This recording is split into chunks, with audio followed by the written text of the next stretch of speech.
नमस्कार, स्वागत है आपका मुनाफे की मंडी में। मैं हूं आपके साथ पूजा त्रिपाठी और इस शो में आपको कमोडिटी मार्केट की तमाम खबरों का अपडेट तो देंगे ही, साथ ही इंट्राडे, पोजिशनल और लॉन्ग टर्म के हिसाब से भी आपको बेहतरीन ट्रेडिंग आइडियाज बताएंगे। और इसके अलावा आपको हाजिर बाजार की खबरों के साथ साथ देश भर के मंडियों का अपडेट भी आपके लिए लेकर आएंगे।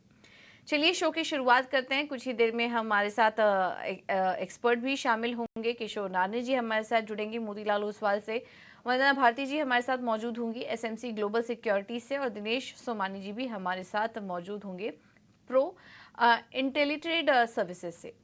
चलिए एक्सपर्ट को हम शामिल करेंगे, लेकिन उसके पहले एक बार कमोडिटी मार्केट से जुड़ी 10 बड़ी खबरें आपके सामने एक एक करके रख लेते हैं। पहले शुरुआत करेंगे एग्री कमोडिटीज के साथ।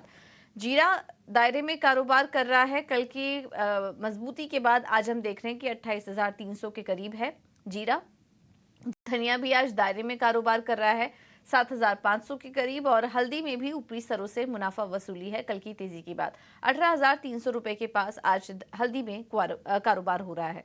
ग्वारगम और ग्वार सीड की बात करें तो यहाँ पर भी बिकवाली हावी है। कल एक रेंज में ट्रेड हो रहा था, लेकिन ग्वारगम इस वक्त देखेंगे तो 10,700 रुपए के करीब ऊपरी स्तरों से दबाव, और ग्वार सीड अगर देखेंगे तो 5,400 रुपए के करीब, और बिकवाली यहाँ पर हावी है। तो ये बात हुई एग्री कमोडिटीज की। अब नॉन एग्री कमोडिटीज पर नजर डालें तो सोने की अगर बात करें तो 71,600 रुपए के ऊपर, और कॉमिक्स प्रभाव $2,343 के पास कारोबार हो रहा है सोने में।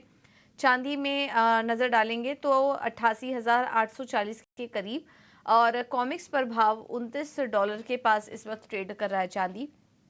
क्रूड 6,700 रुपए के पास है, और ब्रेंट क्रूड $85 के पास कारोबार कर रहा है। $85 के ऊपर निकल चुका है कच्चा तेल। नेचुरल गैस पर नजर डालेंगे तो 240 रुपए के पास, यहाँ पर भी अच्छी तेजी, और नाइमेक्स पर भाव $2.9 के पास इस वक्त ट्रेड हो रहा है। वहीं कॉपर पर नजर डालें तो आज खरीदारी का रुख है। तमाम बेस मेटल्स में खरीदारी है, और कॉपर 850 रुपए के करीब खरीदारी का रुख यहाँ पर देखने को मिल रहा है। तो ये हैं इस वक्त की कमोडिटी से जुड़ी 10 बड़ी खबरें, हमने आपके सामने एक एक करके रखी। चलिए अब एक्सपर्ट को भी शामिल करेंगे अपने साथ। हमारे साथ तीनों ही मेहमान मौजूद हैं। किशोर नानी जी जुड़ चुके हैं, वंदना भारती जी हमारे साथ मौजूद हैं, और दिनेश सोमानी जी भी हमारे साथ जुड़ चुके हैं। आप सभी का बहुत बहुत स्वागत है शो पर। किशोर जी, सबसे पहले आपसे सोने पर व्यू लेंगे, सोने चांदी पर। और आज हम देख रहे हैं कि हल्की नरमी यहाँ पर देखने को मिल रही है। सोने में कल काफ़ी अच्छी तेज़ी देखने को मिली थी, लेकिन इस बीच जो डेटा पॉइंट्स निकल कर आ रहे हैं यूएस की तरफ से, माना जा रहा है कि अब ब्याज दरों में संभावना जो है वो थोड़ी तेज़ हो चुकी है। लेकिन कुछ आंकड़े मजबूत थे, वहीं कुछ आंकड़ों में नरमी भी देखने को मिली। तो ऐसे में किस तरह की चाल, फंडामेंटल्स कैसे नज़र आ रहे हैं आपको सोने चांदी के, और आने वाले समय में किस तरह की चाल आप देख रहे हैं? दोनों पर अपना व्यू शेयर कीजिए, कैसे ट्रेड करें? Good morning. I think basically आप इकोनॉमिक नंबर्स अगर देखें तो वो थोड़ा सा वॉलेटिलिटी का कारण है। आपका इन्फ्लेशन नंबर्स हल्का सा वीक था, एंड अनएम्प्लॉयमेंट रेट जो हल्का सा बढ़ के आया था, एंड वो जो रेट कट का एक्सपेक्टेशंस को थोड़ा सा सपोर्ट दिया है। उसके वजह से हम लोग गोल्ड का रैली देखा है, बट अगेन मेरे हिसाब से जो $2,490 के आसपास अगर जाने के बाद फिलहाल के लिए मोस्ट ऑफ द फंडामेंटल्स अभी डिस्काउंटेड है, और गोल्ड जो है लास्ट 1-2 महीने में जो स्पेशली मई, पूरा मई और जून आपका कंसोलिडेशन फेज में चला गया। So at the end of the day it needs a fresh trigger. अभी फ्रेश ट्रिगर्स नहीं है। प्रॉब्ली आपको एक रेट कट का एक्सपेक्टेशंस को अगर थोड़ा-सा अगर सपोर्ट मिल जाता है, उस दिन थोड़ा रैली हो जाएँगे। देन अगले दिन अगर आपको कोई भी इकोनॉमिक डेटा आएगा व्हिच इज़ पॉजिटिव डेटा आ जाता है, उसके बाद वापस थोड़ा-सा नीचे आ जाएगा। सो फिलहाल के लिए एक रेंज बाउंड कंसोलिडेशन फेज़ मान सकते हैं, एंड अनटिल अनलेस आपको ईदर साइड एक ट्रिगर मिलेगा कि यस एक्चुअल रेट कट के नज़दीक में आ जाएँगे। प्रॉब्ली जो सितंबर में रेट कट का एक्सपेक्टेशंस है, उसको जैसा-जैसा हम लोग अगस्त के आसपास चले जाएँगे, जुलाई अगस्त में प्रॉब्ली अगर उसको सपोर्ट मिलता है, तो वहाँ से आपको फ्रेश रैली देखने को मिल सकता है। बट अभी अभी फिलहाल के लिए रेंज बाउंड मार्केट हो सकता है। अगस्त वायदा अभी करंटली 71,600 650 के आसपास एक बार इंट्राडे में बाइंग कर सकता है, प्योरली टेक्निकल बेस्ड बाइंग है, 72,100 का टारगेट के लिए एंड 71,400 का स्टॉप लॉस मेंटेन करते आप ले सकते हैं। But again range bound market है, छोटा-छोटा ट्रेड करना चाहिए और बड़ा रेंज का एक्सपेक्टेशंस कम रखना चाहिए। ठीक है, तो रेंज बाउंड है, ऐसे ही रेंज में रह सकता है क्योंकि अभी क्लैरिटी नहीं मिल पा रही है, फ्रेश ट्रिगर्स नहीं मिल पा रहे हैं सोने चांदी में कोई बड़ी तेज़ी देखने के लिए। तो एक रेंज बाउंड सेशन रह सकता है और इसी रेंज को प्ले करने की कोशिश कीजिए और ट्रेडर्स के लिए यहाँ पर यही सलाह है कि थोड़ा थोड़ा ट्रेड करिए। वंदना जी, आपका क्या व्यू बन रहा है सोने चांदी पर? जी पूजा, मैं बिल्कुल एग्री करती हूँ यहाँ पे किशोर से, क्योंकि यहाँ पे रेंज बाउंड मार्केट है और आज यूएस मार्केट की क्लोज है यहाँ पे। तो $2300 एक इमीडिएट सपोर्ट है इस कमोडिटी में, और ऊपर की तरफ देखिए तो 2365 एक रेजिस्टेंस है। बड़े ही स्लिम स्प्रेड में ये कमोडिटी ट्रेड हो रही है। यहाँ पे डॉलर इंडेक्स में थोड़ा हायर साइड है और ट्रेजरी यील्ड भी यहाँ पे एक बाउंस लिया है। मुझे लग रहा है कि थोड़ा सा करेक्शन जो है वो दिख रहा है यहाँ पे, और पैटर्न देखें तो लोअर हाईज लोअर लोज यहाँ पे बनने शुरू हुए हैं। तो मैं थोड़े सी बिकवाली की तरफ यहाँ पे प्रेफर करना चाहूंगी सेलिंग साइड। 71,650 को फॉलो करें, ये अगर लेवल आता है तो ही यहाँ पे सेलिंग करें। जो डाउन साइड टारगेट होगा वो 71,200 का होगा, स्टॉप लॉस लगाना होगा 71,800 का। और मुझे लग रहा है कि ये कमोडिटी एक बार अगर 2300 के करीब जाती है इंटरनेशनल मार्केट में तो सपोर्ट यहाँ पे ले सकती है। अगर घरेलू बाजार की बात की जाए तो 71,000 एक यहाँ पे सपोर्ट है इमीडिएट, और इंट्राडे में मुझे लग रहा है कि थोड़ा सा सेलिंग प्रेशर देखने को मिल सकता है। इंट्राडे में अभी थोड़ा सा सेलिंग प्रेशर देखने को मिल सकता है। वरना का भी यही कहना है कि रेंज में दोनों में कारोबार हो सकता है। दिनेश जी, अगर किसी को फ्रेश ट्रेड लेना हो सोने चांदी में और नज़रिया मीडियम से लॉन्ग टर्म का हो, तो क्या अभी फ्रेश एंट्री की सलाह देंगे आप? लॉन्ग टर्म के हिसाब से तो बहुत ज्यादा कोई ट्रिगर नहीं है। जैसे किशोर जी ने कहा, वंदना ने कहा है कि ट्रिगर कोई फ्रेश ट्रिगर है तो फिर मार्केट में मूवमेंट आनी चाहिए। अगर आप पिछले 15 दिन देखते हो या एक महीना देखते हो तो नीचे में 71,000, ऊपर में 72,500, ये दायरे में, ये रेंज में मार्केट ट्रेड कर रहा है। और अगर इंट्राडे के लिहाज से किसी को ट्रेड करना है तो मुझे लगता है 71,550, 580 ये रेंज आती है तो ही बाय करना चाहिए। दोबारा 71,950 के अपसाइड पोटेंशियल हमें देखने मिल सकते हैं, और 71,300 ये मेजर सपोर्ट जोन है, ये स्टॉप लॉस स्ट्रिक्टली मेंटेन करना चाहिए। ओके, ठीक है। तो ये है सलाह सोने पर। अगर आपको तेज़ी करके चलना है तो 71,950 ये लेवल्स नज़र आ रहे हैं गोल्ड में ट्रेड करने के लिए, और चांदी में आप खरीदारी करके चल सकते हैं 90,200 के लिए। तो छोटे छोटे ट्रेड लीजिए और इंट्राडे के लिहाज से थोड़ा करेक्शन आ सकता है, ये भी व्यू बन रहा है इस वक्त। तो रेंज को प्ले करने की कोशिश कीजिए।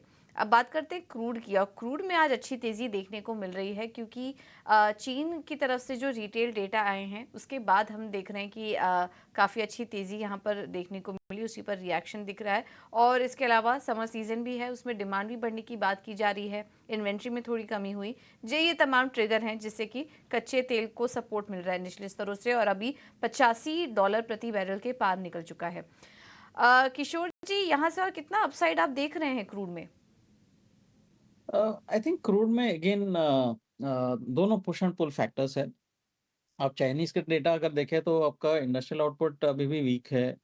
थोड़ा बहुत जो हाउसिंग डेटा है वो थोड़ा बेटर आया है, सो आई थिंक वो मार्केट पॉजिटिवली ले रहा है। But I think demand side concerns अभी भी है।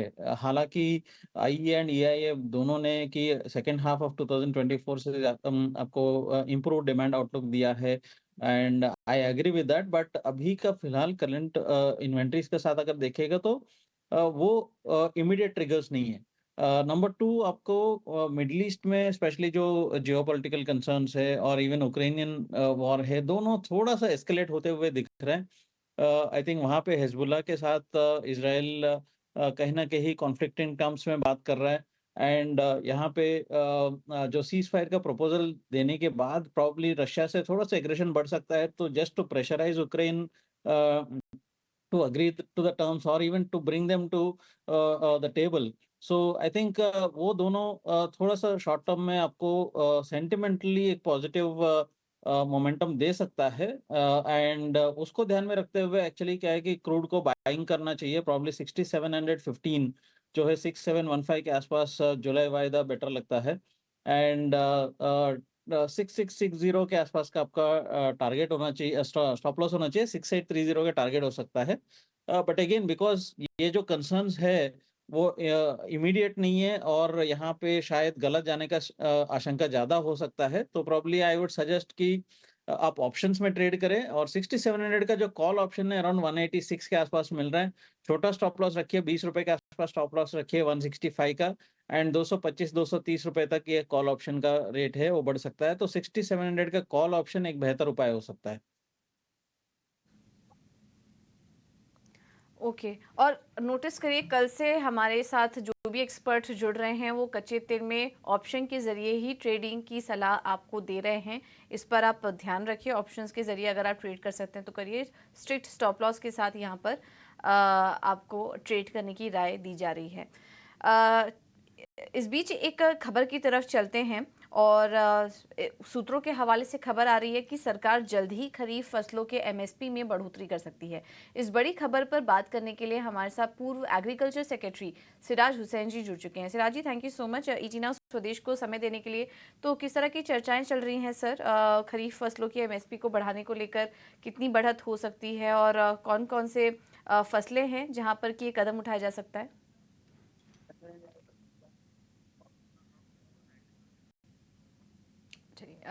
सिराज जी से संपर्क नहीं हो पा रहा है हमारा, लेकिन आपको बता दें कि खबर आपके सामने रखे तो खरीफ फसलों की एमएसपी में जल्द बढ़ोतरी होने की संभावना है। ये खबरें काफ़ी समय से चल भी रही हैं और अब क्योंकि चुनाव खत्म हो चुका है तो हो सकता है कि इस पर जल्द ही फैसला होता हुआ नजर आए। हमारे साथ सिराज हुसैन जी जुड़ चुके हैं वापस से। Siraj ji, thank you so much समय देने के लिए। सर, ये जो खबरें निकल कर आ रही हैं कि खरीफ फसलों की एमएसपी में जल्द बढ़ोतरी होने की संभावना है, आप किस तरह की चर्चाएं सुन रहे हैं? कितनी बढ़ोतरी हो सकती है और किन फसलों पर ज़्यादा संभावनाएं देखी जा रही हैं बढ़त की? देखिए, खरीफ का एमएसपी अब डिक्लेयर होना ही चाहिए, क्योंकि अब खरीफ की सोइंग बहुत सारी स्टेट्स में तो शुरू हो भी चुकी है, जहां बारिश हो रही है, मानसून पहुंच चुका है। तो मुझे लगता है कि जो सबसे बड़ी खरीफ की फसल है धान, उसमें लगता है कि 5 से 8% के बीच में बढ़ोतरी हो सकती है। हालांकि ये हमें याद रखना चाहिए कि 3100 रुपए तो ऑलरेडी मध्य प्रदेश और छत्तीसगढ़ में राज्य सरकार की तरफ से बोनस दिया जा रहा है 917 रुपए का। तो पंजाब, हरियाणा, उत्तर प्रदेश वगैरह के जो धान के किसान हैं, उनको तो 31 रुपए मिलेगा भी नहीं। लेकिन मुझे लगता है कि जो दूसरी फसलें हैं, खास तौर से जैसे तूर है या उड़द है या कपास है, मुझे लगता है कि उनके एमएसपी में अच्छी बढ़ोतरी मिल सकती है। ठीक है, तो ये कुछ फसलें हैं जहां पर की अनाउंसमेंट हो सकती है और हमें जो सोर्सेज से पता चल रहा है उसमें 5 से 10% की बढ़ोतरी होने की संभावना है। और सिराज जी का भी कहना है कि अब ये होना चाहिए क्योंकि सीजन आ चुका है खरीफ फसलों का।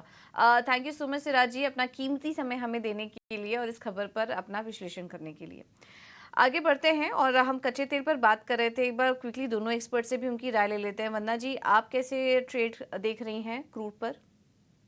पूजा 6730 दो बार रेजिस्टेंस था और इस बार इसने इसे ब्रीच करा है। 6800 की के करीब कल हाई लगी है और इस कमोडिटी में मुझे लग रहा है कि एक अपसाइड देखने को मिल सकता है। तो 6730 के करीब एक बाइंग रिकमेंडेशन रहेगी। 6800 का टारगेट होगा।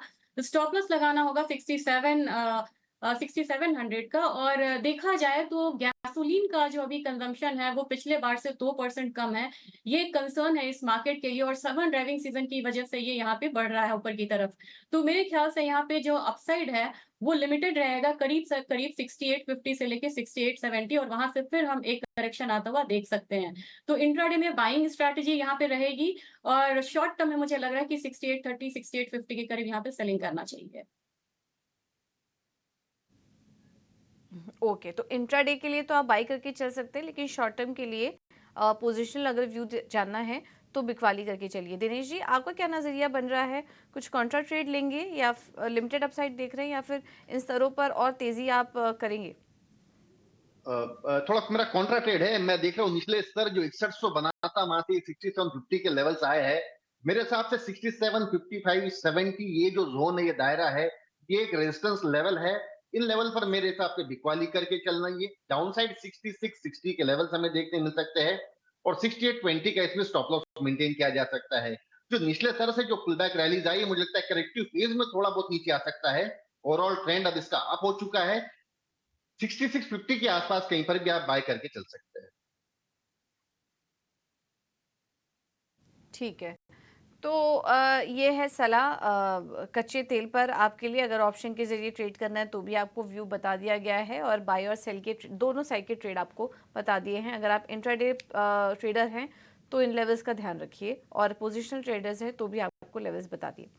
चलिए, वरना क्विकली आप नेचुरल गैस पर अपना व्यू शेयर कीजिए, क्योंकि यहाँ पर भी काफ़ी हम अच्छी तेज़ी देख रहे हैं। एमसीएक्स पर करीब 1% की तेज़ी दिखाई दे रही है, और डिमांड बढ़ने की बात की जा रही है यहाँ पर, जिसके चलते नेचुरल गैस में भी तेज़ी बढ़ी है। आपका क्या नज़रिया बन रहा है नेचुरल गैस पर? जी, ये वेदर पैटर्न और इन्वेंट्रीज पे काफी बढ़िया ट्रेड करता है। नदर्न हेमिस्फेयर में यहाँ पे heating demand, cooling demand in fact यहाँ पे बढ़ रही है, क्योंकि टेम्परेचर ज्यादा है वहाँ पे। तो मेरे ख्याल से यहाँ पे एक अपसाइड देखने को मिल सकता है, और चार्ट्स पे भी ये विजिबल लग रहा है। 242 के करीब यहाँ पे बाइंग रिकमेंडेशन रहेगी, 250 का टारगेट होगा, स्टॉप लॉस यहाँ पे लगाना होगा करीब करीब 239 का। और पोजिशनली भी इसमें बाय करके चल सकते हैं, जिसका टारगेट यहाँ पे 260 रखना चाहिए, और उसके लिए स्टॉप लॉस यहाँ पे होगा 235 के करीब का।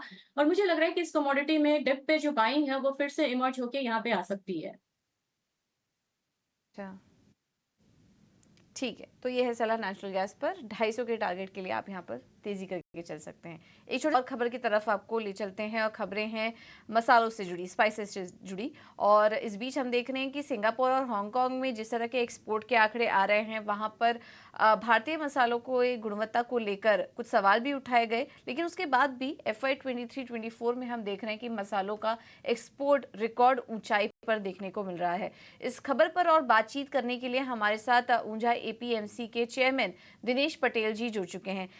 दिनेश जी, ये जो खबरें आ रही हैं, रिकॉर्ड ऊंचाई पर मसाला एक्सपोर्ट है, आपका क्या कहना है? ये जो एक्सपोर्ट के डेटा निकल कर आ रहे हैं, कैसे दिख रहे हैं आपको?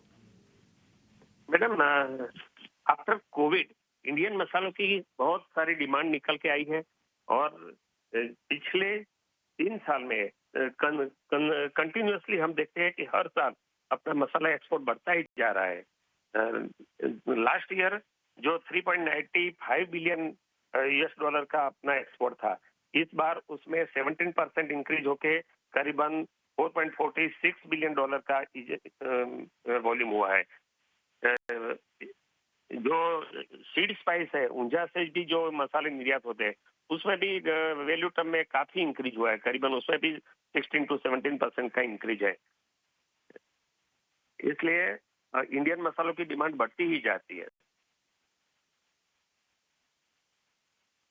हेलो। तो कुछ कंसर्न्स रेज ज़रूर हुए हैं, लेकिन डिमांड अपनी जगह है, और इस वजह से हम देख रहे हैं कि कुछ मसालों के लिए काफ़ी अच्छी डिमांड यहाँ पर निकल कर आ रही है। दिनेश जी, काली मिर्च, इलायची और हल्दी में तो काफ़ी अच्छी एक्सपोर्ट डिमांड है, लेकिन जीरे को लेकर क्या आउटलुक बन रहा है आपका? मैडम, जीरे में लास्ट ईयर काफी रेट ऊंचे थे, तो उसमें वॉल्यूम वॉल्यूम टर्म में थोड़ा वॉल्यूम कम रहा, लेकिन रूपी टर्म में उसका काफी इजाफा हुआ है। जो 2022-23 में 1.86 लाख मेट्रिक टन का निर्यात था, 2023-24 में 1.65, मतलब कि उसमें करीबन 10% जितना वॉल्यूम टर्म में कम हुआ था, क्योंकि प्रोडक्शन कम था। लेकिन इस बार क्यूमीन में प्रोडक्शन बम्पर है, इस बार रेट भी काफी नीचे है, इसलिए एक्सपोर्ट भी अच्छा है।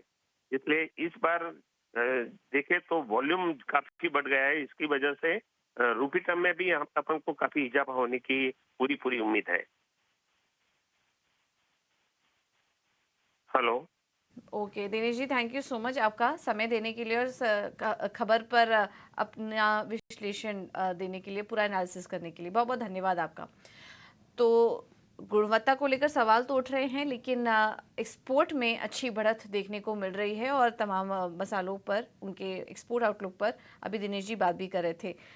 दिनेश जी हमारे साथ, दिनेश सुमानी जी भी हमारे साथ मौजूद है, तो उन्हीं से सलाह ले लेते हैं। दिनेश जी, क्या नज़रिया बन रहा है आपका? ये जो खबर आ रही है उस पर भी अपना व्यू बताइए, और मसालों को कैसे ट्रेड करें, आपका क्या आउटलुक बन रहा है, वो भी बताइए। जी, पिछली बार एक्सपोर्ट इसलिए कम हुआ था कि प्राइजेस 60,000, 50,000, 65,000 ऐसे ऊंचे रेट से, इसलिए एक्सपोर्ट मात्रा में बहुत कम गया। बट इस समय रेट जो है 22,000, 25,000, 30,000 ये रेंज में था, इसलिए एक्सपोर्ट काफी अच्छा गया।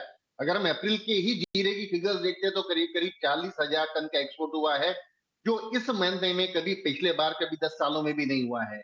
और इसी के कारण चलते हुए जो 21,000, 22,000 का जीरा का रेट था वो 30,000 रुपए हो चुका है।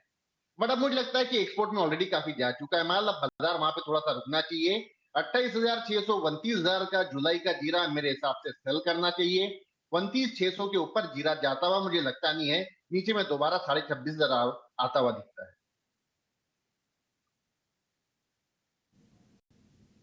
ठीक है, तो ये तो सलाह हुई हल्दी पर। धनिया पर क्या व्यू बन रहा है आपका, दिनेश जी? जी, धनिया जो है एक 7500 का बेस बना रहा है बार बार। जो जुलाई कॉन्ट्रैक्ट है 7500 से मोमेंट आकर ऊपर जाता है। आई थिंक ओवरऑल 7350 का स्टॉप लॉस लगाकर धनिये में 75 साढ़े 75 की रेंज में निवेश करके रखना चाहिए। 7840 के लेवल्स हमें आने वाले समय में देखने मिल सकते हैं। तो ये है सलाह धनिया पर। 7,850 के टारगेट के लिए आप यहाँ पर ट्रेड ले सकते हैं। और टर्मरिक की बात करें तो यहाँ पर जो टारगेट दिखाई दे रहा है वो 18,650 से 19,050 का है। इस पर आप नज़र रखिए। चलिए अब आगे बढ़ते हैं और कुछ और भी एग्री कमोडिटीज़ पर सलाह ले लेते हैं। वंदना जी, आपका क्या व्यू बन रहा है और कैस्टर को लेकर क्या व्यू बन रहा है, कैसे ट्रेड करें, ये बताइए। कैस्टल में हम लोगों ने लगातार एक फॉल आता हुआ देखा और आज जो टेक्निकल पैटर्न बन रहा है, मुझे लग रहा है कि जो करेक्शन है ये और डीप हो सकता है यहाँ पे।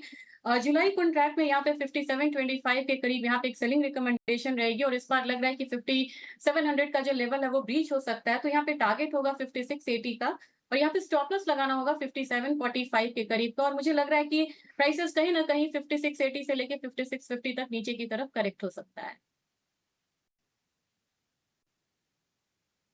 ठीक है, तो ये है कैस्टर पर सलाह। 5680 के टारगेट के लिए आप यहाँ पर बिकवाली करके चल सकते हैं। तो ये कुछ एग्री कमोडिटीज़ पर हमने सलाह दी। एक बार क्विकली मेटल्स पर भी राय ले लेते हैं। किशोर जी, आपका क्या नज़रिया बन रहा है? बेस मेटल्स में कहाँ पर ट्रेड के मौके देख रहे हैं आप? आई थिंक मेटल्स में भी अगेन चाइना का डेटा थोड़ा सा पॉजिटिव आया है, बट अगेन डिमांड को लेकर कंसर्न्स है।